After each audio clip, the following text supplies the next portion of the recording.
अमेरिकी पूर्व राष्ट्रपति जो बाइडेनलाई प्रोस्टेट क्यान्सर पुष्टि, यसको उपचार कतिको सम्भव छ त? अमेरिकी पूर्व राष्ट्रपति तथा डेमोक्रेटिक पार्टीका वरिष्ठ नेता जो बाइडेनलाई स्टेज 4 प्रोस्टेट क्यान्सर भएको पुष्टि भएको छ। उनको सचिवालयले आइतबार वक्तव्य जारी गर्दै 82 वर्षीय बाइडेनको स्वास्थ्य अवस्थाबारे जानकारी दिएको हो। बाइडेन केही समयदेखि पिसाबमा समस्या भोगिरहेका थिए। यही समस्याको जाँच गर्न गएका बेला प्रोस्टेट ग्रन्थीमा सानो गाँठो देखिएको थियो।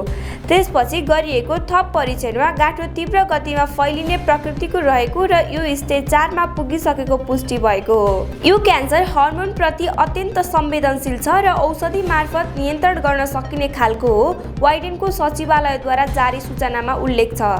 न्युयोर्क टाइमका अनुसार बाइडेनको क्यान्सर प्रोस्टेटबाट शरीरका अन्य भागहरू विशेषतः हड्डीहरूमा फैलिसकेको चिकित्सकहरूले बताएका छन्। यद्यपि विशेषज्ञहरूले यस प्रकारको क्यान्सरको औषधि उपचारले बिरामीको आयु 5 देखि 10 वर्षसम्म लम्ब्याउन सकिने बताएका छन्। ड्युक युनिभर्सिटीका डाक्टर जर्ड मौलका अनुसार अहिलेको औषधि र प्रविधिले यस्तो अवस्था भएका बिरामीलाई पनि दीर्घजीवी बनाउन सहयोग पुर्याइरहेको छ। हाल बाइडेन र उनका परिवार विभिन्न विशेषज्ञ चिकित्सकहरूसँग परामर्श गर्दैछन्।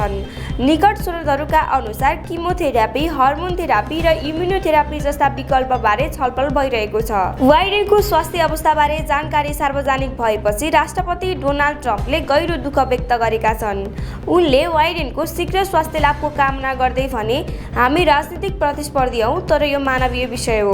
म उहाँको पूर्ण स्वास्थ्य लाभको कामना गर्दछु। पूर्व उपराष्ट्रपति कमला ह्यारिसले पनि बाइडेनलाई एक बलियो मानसिकता भएको व्यक्ति भन्दै स्वास्थ्य लाभको कामना गरेकी छन्। उनले भनिन्, जो बाइडेनले जति सङ्कट देख्नु भएको छ, उहाँ त्योभन्दा बलियो व्यक्ति हुनुहुन्छ। उहाँ यसलाई पनि पार गर्नुहुनेछ।